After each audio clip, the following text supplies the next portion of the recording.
I am Dr. Leslie. Welcome back to my kitchen. Today I'm going to show you how I make Pao Fan.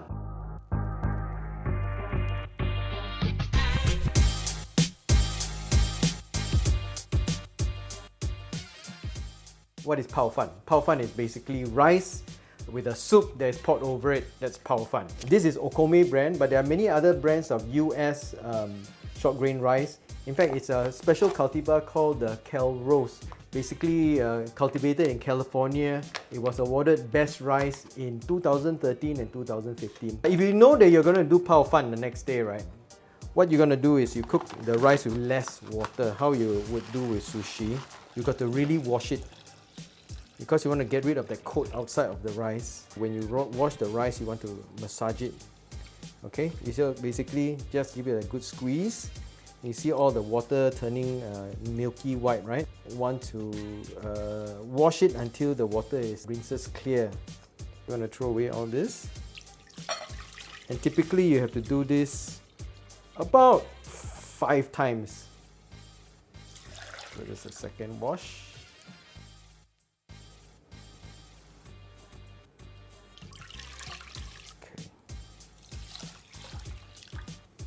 Okay, as you can see now, the water is very nice and clear. Means that the rice is finally ready. You just want to have enough water for 2 cups of rice. Just a little bit less than what you would do with normal rice.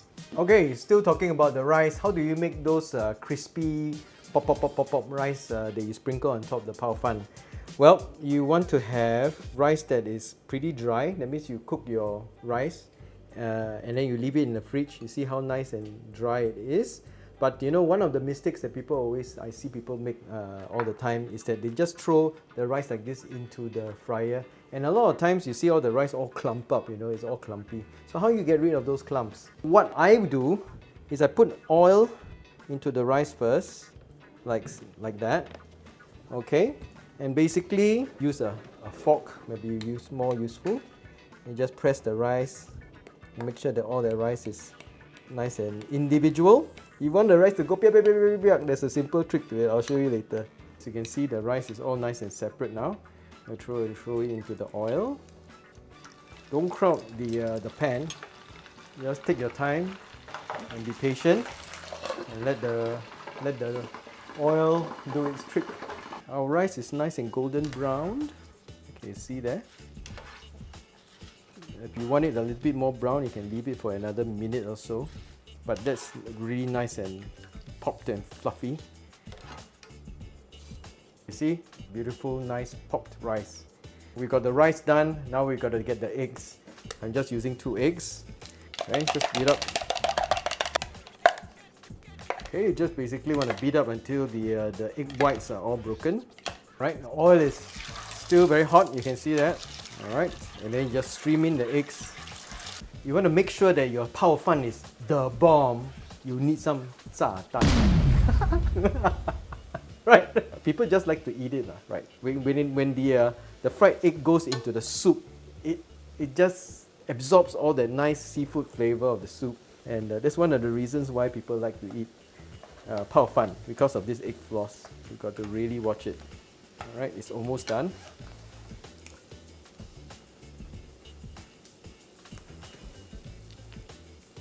So now we're going to prepare the ingredients for the soup. We got minced pork.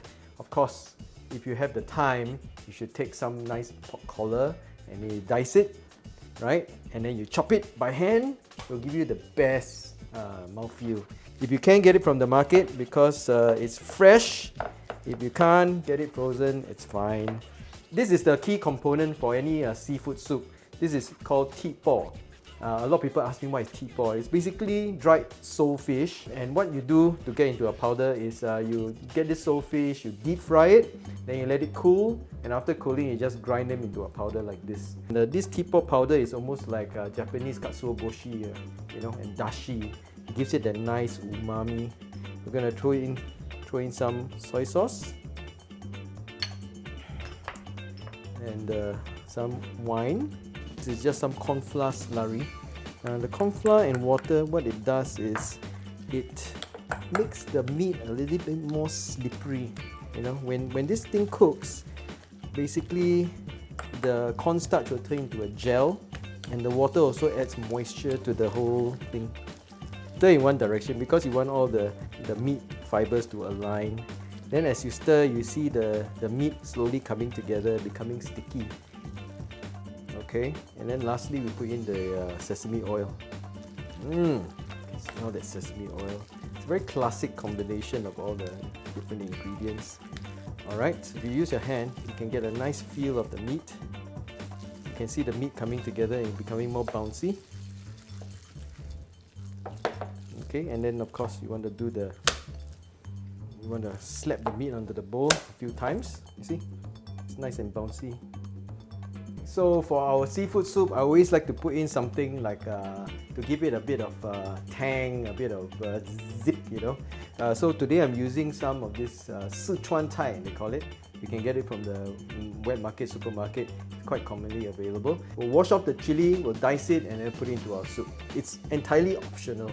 There's no right and wrong how much of this Szechuan Thai you want to put in. If you like it, more of it, you can put in more. Let's get the soup base going. First of all, I'm going to just use the hot water to blanch some prawns. Today I'm going to show you the shortcut way of making the soup. There's a more difficult way of doing the soup if you have more time. The prawns are blanched. They're not fully cooked yet, but I like to blanch them first because they look really nice. Okay, and the appearance of the flesh and everything looks better than if you cook it raw. So after blanching, I'm just going to cool them down quickly. Some water. If you want to do a proper soup, what you need to do is to get some chicken bones, pork bones, whatever bones you have in the fridge, or you go to the market and get it. But the shortcut way of doing it is to buy something like this. This is basically a pork collagen base. It's actually for ramen. You can just add this. So if you want to do your own stock, what you need to do is to get the bones. You want to blanch the bones, wash away all that gunk, all the blood, and then you clean the bones, and then after that you put more water in and then just let it boil for 2 hours. And then we're going to put in some of this Szechuan Thai. This might be a bit too much. I'm going to just add in a little bit now. Just maybe half of that. This is prawn head paste, which you can get in a jar.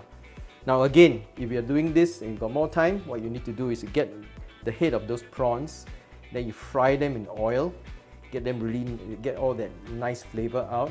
And then after that, you put more water in, and then you use a blender to sort of like blend it, and then after you drain off all that liquid, and it will turn the soup into a nice orangey color and give you that nice prawny flavor. This saltfish powder, yes, you need to have a bit of saltfish powder to give it that umami. We're going to put in some salted plum. This is very Teochew style. We will love to use this together with a bit of the liquid that comes with the plum. It's a little bit tart. Remember, this is the minced meat we did earlier on. Just to make it a little bit more special, I'm just going to make it into this torpedo shape instead of the usual pork balls, right?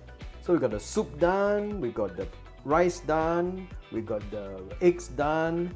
Now all we have to do is to construct it, right? I put some oil at the bottom of the clay pot, and then I basically heat up the rice this way and let the bottom crisp up so we got more crispy bits. Let's see. I'm gonna start adding in the soup.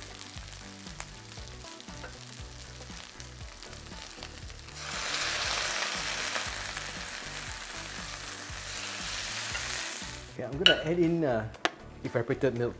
Okay, why? Because this will give it a bit of body. You know, they always like to talk about collagen soup. It is basically about that body that everybody, you know, when you drink the soup, it's that silky taste, a bit of, you know, a fuller feeling in the tummy. You achieve that by putting in a bit of evaporated milk. Okay, and then a bit more of this prawn paste, and basically that's almost done. You just let it simmer for a while because the prawns aren't fully cooked. So I want the rice to now absorb, you know, that the soup and get on that flavor, and cook a little bit. Let the starch release a little bit more so that the soup will also get that nice mouthfeel. Okay, and basically that is done. And the only final thing to do, really, is to put in your za'atan, right? This is the bomb.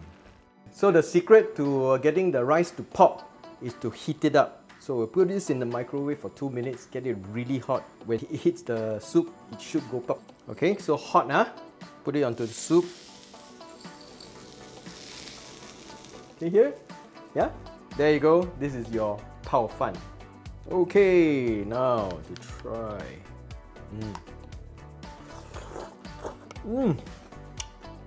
Wow. The crispy rice. I don't know whether you can hear it on camera, but when I bite into the crispy rice, it really crunches. It's very rich. The rice has a nice texture. It's a very, very satisfying bowl of almost like porridge, but it's got that texture of the rice, you know, that you can bite into. So remember to look out for the US Calrose short grain rice the next time you go to the supermarket, and try out my recipe. I'm sure you'll love it. Until next time, happy cooking.